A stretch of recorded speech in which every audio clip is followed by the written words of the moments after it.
तो दिल्ली में प्रदूषण ने सारे के सारे रिकॉर्ड तोड़ दिए हैं। शनिवार रात को 10:40 पर प्रदूषण का स्तर इतना ज्यादा था कि प्रदूषण को मापने वाला जो मीटर होता है वो भी इस रिकॉर्ड को मेजर नहीं कर पाया, इसे रिकॉर्ड नहीं कर पाया। मीटर की क्षमता PM10 को 1000 लेवल तक मापने की है, लेकिन प्रदूषण का स्तर इससे ज्यादा जा पहुंचा था और इसीलिए वो रिकॉर्ड नहीं हुआ। कल रात 10:40 का वो वक्त था। अब से कुछ ही देर में दिल्ली कैबिनेट की बैठक भी शुरू होने वाली है और बैठक से पहले ही दिल्ली के स्वास्थ्य मंत्री सत्येंद्र जैन ने प्रदूषण के लिए पड़ोसी राज्यों को जिम्मेदार बता दिया है। गंभीर है। कल मुख्यमंत्री जी ने कहा था दिल्ली एक गैस चैम्बर में कन्वर्ट हो चुका है। बहुत ही भयावह स्थिति है, बहुत पोल्यूशन बढ़ चुका है और ऐसा सोचा नहीं गया था कि इतना पोल्यूशन होगा। जो इस टाइम जो दिल्ली के अंदर पोल्यूशन है, दिल्ली में नहीं है, ये लगभग 500 किलोमीटर 600 किलोमीटर लेंथ के अंदर पंजाब, हरियाणा, दिल्ली से भी आगे तक और 200-250 किलोमीटर चौड़ाई में पूरे के अंदर आप देखिए, नासा की इमेज देखिए, धुआं के पूरे बादल नजर आते हैं। आप दिल्ली से 100 किलोमीटर पूरे हरियाणा में घूम लीजिए ना, पूरा हरियाणा में भी यही है। और गुड़गांव के अंदर, फरीदाबाद के अंदर दिल्ली से ज्यादा पोल्यूशन है। मुझे लगता है ब्लेम गेम की बात नहीं है, पर ये सबको पता है कि जो फसलें जलाई जा रही हैं वेस्टर्न यूपी में, हरियाणा में और पंजाब में, उसकी वजह से जो एकदम से अचानक देखिए पोल्यूशन के जो कंडीशंस हैं, जो भी कारण है, दिल्ली में तो कारण आज से 10 दिन पहले भी वही थे। दिल्ली में तो कारण कोई बदला नहीं है। दिल्ली में ट्रैफिक उतना ही था, दिल्ली में सब कुछ उतना ही था, कोई चेंज नहीं आया। दिल्ली में चेंज बिल्कुल नहीं आया, परंतु अचानक पोल्यूशन जो बढ़ा उसका कारण फसलें जलाने की वजह से ही है। तो आपने सुना यहाँ पर मंत्री महोदय को, उनका ऐसा कहना है कि दिल्ली में जैसा पहले था सब कुछ वैसा ही है और इसके लिए उन्होंने पड़ोसी राज्यों को जिम्मेदार बता दिया जो प्रदूषण का स्तर बढ़ रहा है। तस्वीरें कुछ आप देख लीजिए।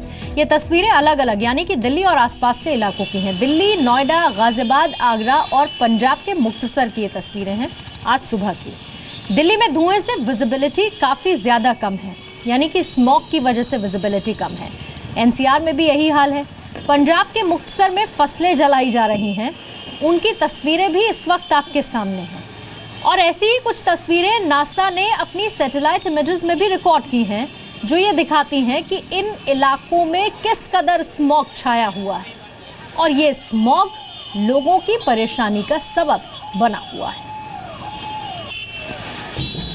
अब आपको ग्राफिक्स के जरिए दिल्ली और NCR का प्रदूषण मीटर हम दिखाते हैं, जिसमें सबसे पहले प्रदूषण को मापने वाली इकाई PM 2.5 का स्तर आप देख लीजिए। RK पुरम में 500 से ज्यादा यानी कि खतरनाक स्तर पर ये दिखा। फिर इसके साथ आनंद विहार, ये भी खतरनाक स्तर पर यानी कि 500+। पीतमपुरा, यहाँ पर भी 500 का लेवल इसने क्रॉस किया। दिल्ली यूनिवर्सिटी के साथ का इलाका ये भी 500 को क्रॉस कर चुका है। नोएडा में भी खतरनाक स्तर है, रेड जोन में 500 से ऊपर। गुड़गांव में भी ऐसा ही हाल है, धुंध छाया हुआ है, 500 के पार, रेड अलर्ट पर ये स्तर देखने को मिल रहा है। ये दिल्ली का प्रदूषण मीटर है जो आपको ये दिखाता है कि आप दिल्ली NCR के किसी भी इलाके में चले जाइए, इस धुंध से छुट्टी आपको नहीं मिलेगी। दिल्ली में छाई जहरीली धुंध ने लोगों का जीना मुहाल कर दिया है। स्कूलों में छुट्टियां करनी पड़ रही हैं, लेकिन सत्ता में काबिज लोग इसकी जिम्मेदारी तक लेना नहीं चाहते। एक दूसरे पर प्रदूषण की जिम्मेदारी थोपने की कोशिश हो रही है। बैठकों का दौर जारी है, आपात बैठक बुलाई जा रही है। अब से कुछ ही देर में एक बैठक भी होनी है, दिल्ली के मुख्यमंत्री वो करने वाले हैं। लेकिन जमीनी स्तर पर अब तक प्रदूषण से निपटने के लिए कोई ठोस कदम नहीं उठाए गए, सिर्फ एक दूसरे के पाले में गेंद डाली जा रही है। दिल्ली सरकार ने आज प्रदूषण को लेकर आपात बैठक बुलाई। प्रदूषण को लेकर कैसे निपटा जाए इसके उपाय नहीं बताए गए, लेकिन राजधानी में जो धुंध छाई है उसके लिए एक बार फिर से पड़ोसी राज्य को जिम्मेदार बता दिया। सोमवार को केंद्र सरकार ने भी दिल्ली और उसके पड़ोसी राज्यों के पर्यावरण मंत्रियों की एक बैठक बुलाई है। तो ये कुछ जंतर मंतर की तस्वीरें आप देख रहे थे। जंतर मंतर पर कुछ बच्चे मौजूद हैं, हाथ में प्लकार्ड्स लिए, जो ये बता रहे हैं कि उनको कितनी दिक्कत हो रही है और वो क्या चाहते हैं सरकार से, उनकी मुश्किल वो कैसे दूर करें। मेरी सहयोगी रूफी जैदी इस वक्त हमारे साथ जुड़ चुकी हैं, सीधा हम उनका रुख कर लेते हैं।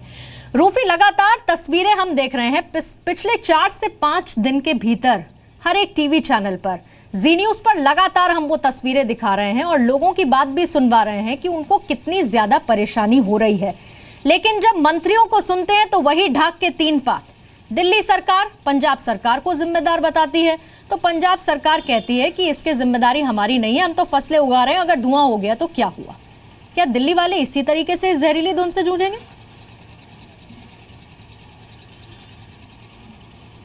पूर्णिमा, बिल्कुल सही कहा आपने। अभी इस वक्त मैं डिफेंस कॉलोनी में हूँ और आलम यह है कि बिल्कुल सांस नहीं लिया जा रहा। आप देख सकते हैं कि मैंने ये मास्क पहन लिया है क्योंकि सुबह से हम स्मॉग को जब कवर कर रहे हैं तो अब हालत ये हो गई है कि सांस लेना मुश्किल हो गया है हमारे लिए। यहाँ पर मैंने लोगों को रोकने की कोशिश की, उनसे ये कहा कि आप हमारे साथ अपनी परेशानी शेयर करें, लेकिन कोई रुकना नहीं चाहता था। बड़ी मुश्किल से एक शख्स हैं जो यहाँ पर मेरे साथ हैं। आपको सांस लेने में दिक्कत हो रही है? बहुत प्रॉब्लम है, बहुत प्रॉब्लम हो रहा है, बहुत दिक्कत हो रही है। इतना प्रदूषण की अब यहाँ पर लगता है कि जीना मुश्किल हो गया। बिल्कुल, बहुत जीना मुश्किल हो गया है। इतना अभी तक दिल्ली में इतना तो मैं देखा नहीं किसी साथ, बहुत ज़्यादा प्रॉब्लम है।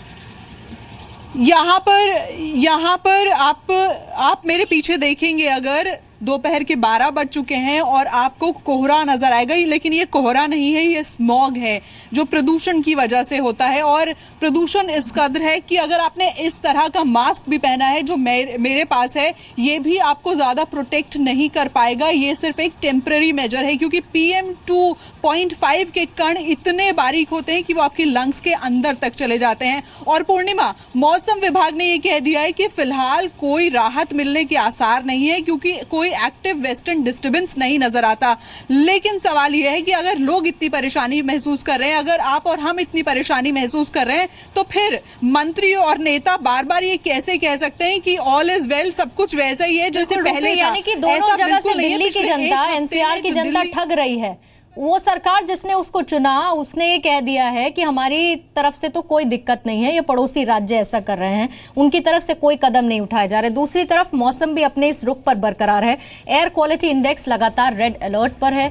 दूसरी तरफ ये भी कहा जा रहा है कि जो धुआं, जो स्मॉग आप अपने अंदर ले रहे हैं, यानी कि एक शख्स एक दिन में 40 सिगरेट पी रहा है, वो उसके बराबर का धुआं है और आपके फेफड़ों को नुकसान पहुंचा रहा है।